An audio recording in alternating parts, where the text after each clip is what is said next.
بولے متقیان کا ارشاد ہے نہج البلاغہ کی آج بھی زینت ہے کہ خداوند عالم ہر بندے کو اس کا رزق عطا کرتا ہے. قسمہ عادل بینہم، وہ ذات جو عادل ہے رزق کو اس نے تقسیم کیا ہے. عادل کون ہوتا ہے؟ جس کا جتنا حق ہوتا ہے اتنا ہی دے تو عادل ہے، کم دے تو پھر ظلم ہے نا. اگر دنیا میں ایک کو زیادہ دیا ہے تو تقسیم اس عادل کی ہے، اور اگر کم بھی دیا ہے تو یہ تقسیم اسی عادل کی ہے.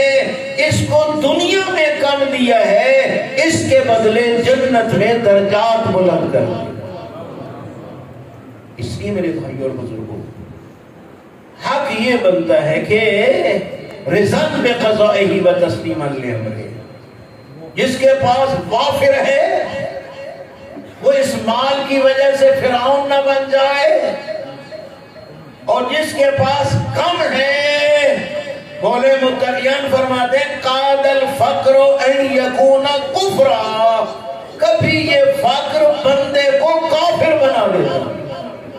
اپنا شکری پہ اترتا ہے کہ ہائے اس کو اتنا دیا، تیرے خزانے میں میرے لیے نہیں تھا.